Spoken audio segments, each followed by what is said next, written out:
মই প্ৰিয়ংকাই মোৰ অন্য এটি ভিডিঅ'লৈ স্বাগতম জনাইছোঁ। মই আজি কলডিল ভাজিৰ ৰেচিপি লৈ আহিছোঁ। এনেদৰে কলডিল ভাজিৰ ৰেচিপি বনাই খাই চাবচোন, খুবেই টেষ্টি হয়। আহক মই কেনেদৰে বনাই চাওঁ। এনেদৰে মই কেৰাহী এটা গৰম কৰি ৰাখিছিলোঁ।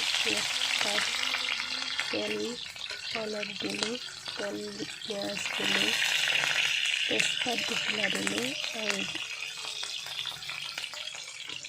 জিৰা গুটি কেইটামান দি দিলোঁ। চব্জি মছলা অলপ দিলোঁ, হালধি,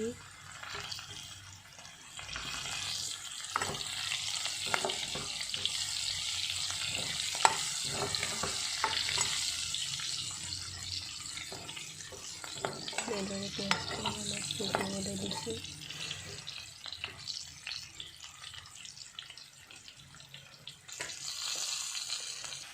সোৱাদ হ'বৰ বাবে মই অলপ চেনি দি দিলোঁ, বেছি নিদিওঁ, 10মান। চেনিটো দিলে আৰু কালাৰটো উঠে অলপ। এনেদৰে মই কলডিল আলু কুটি ৰাখিছোঁ। এতিয়া কলডিল আৰু আলু দি দিছোঁ।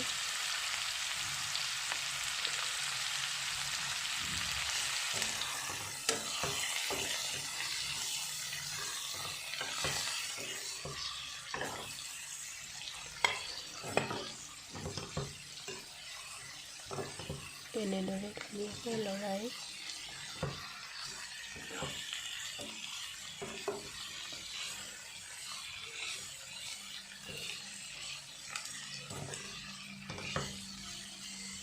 এতিয়া মই অলপ টাইম সিজিবলৈ ৰাখি দিম।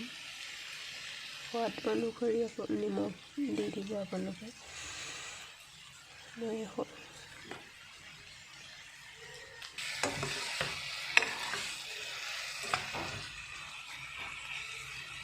এতিয়া ঢাকন দি সিজিবৰ বাবে মই ৰাখি দিম।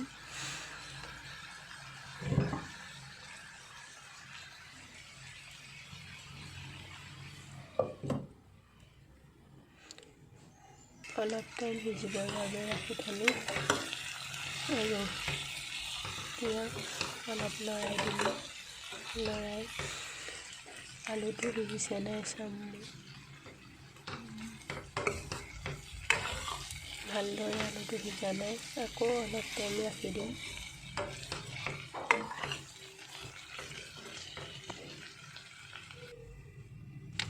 খুবেই টেষ্টি হয়, আপোনালোকেও বনাই খাই চাব। আৰু যিসকলে মোৰ ভিডিঅ'টো চাই আছে, লাইক, কমেণ্ট, শ্বেয়াৰ আৰু ছাবস্ক্ৰাইব কৰি দিব। এয়া মোৰ কলডিল ভাজি হৈ গৈছে।